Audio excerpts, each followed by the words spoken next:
subhanallahi wa bihamdihi adada khalqihi wa ridha nafsihi wa zinata arsyihi wa kalimati. CD palsu sama CD bajakan, asli sama bajakan, itu kan nggak kebayang.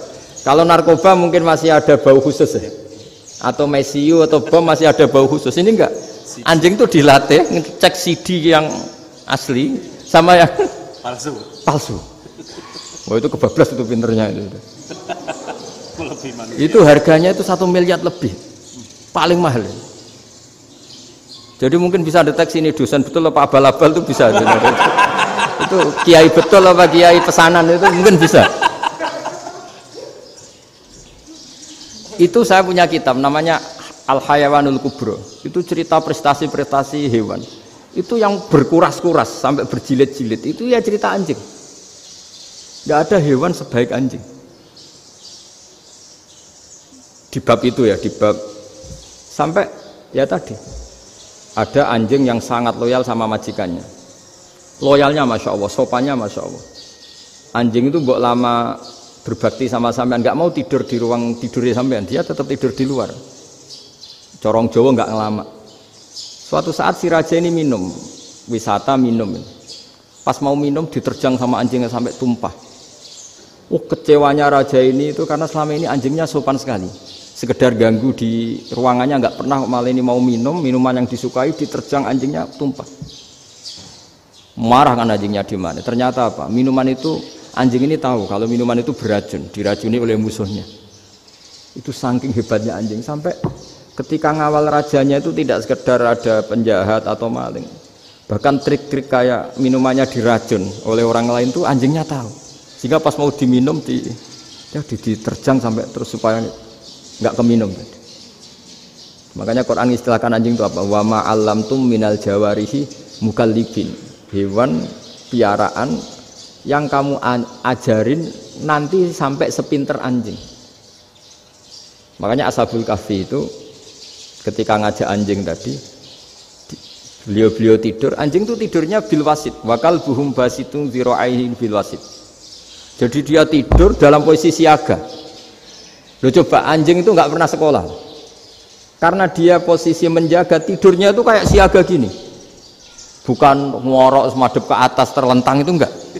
Andai kan dia tidur terlentang itu kan yang mau mengganggu kan, wah sunai turu, itu enggak, dia tidur posisi siaga. Makanya disebut lawit tolak ta'alihim lawalaita minhum firaron. Kalau kamu melihat anjing itu pasti lari karena dia posisi siap merekam.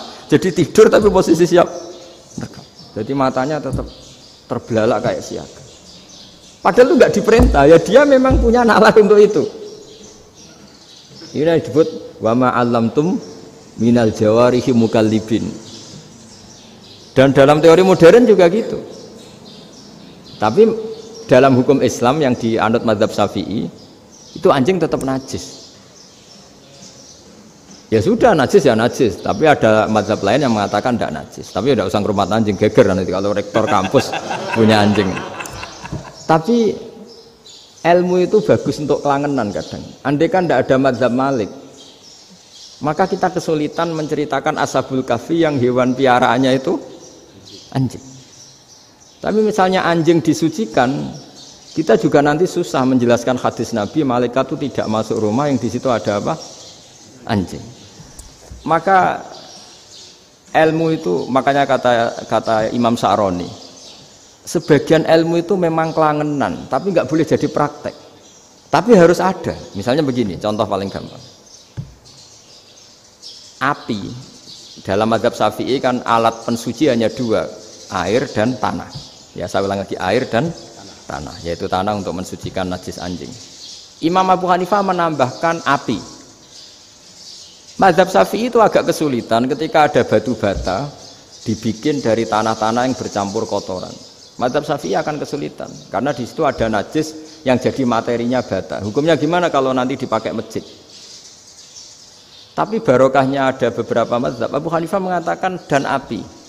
Jadi apa tadi air, tanah, api. Alasannya masuk akal.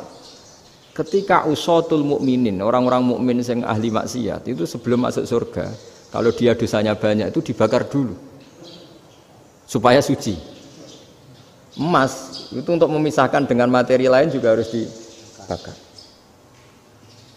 Berarti api termasuk alat. Artinya gini, batu bata yang materinya dari tadi najis sekalipun, ini menjadi suci karena ngalami pembakaran. Tapi kata Imam Sa'roni, ilmu ini hanya sebagai ilmu. Jangan sampai kalau kamu mau wudhu gak ada air terus membakar diri lah, ini ribet kan. Jadi ilmu itu sebagian memang untuk kelangenan. Karena kita butuh. Andai kan tidak ada mazhab Abu Hanifah, maka kita akan kesulitan pakai bata. Yang kita tahu cara bikinnya kadang di tempat yang kotor, di tempat yang najis. Tapi karena ini ngalami dibakar, maka hukumnya suci menurut mazhab Abu Hanifah.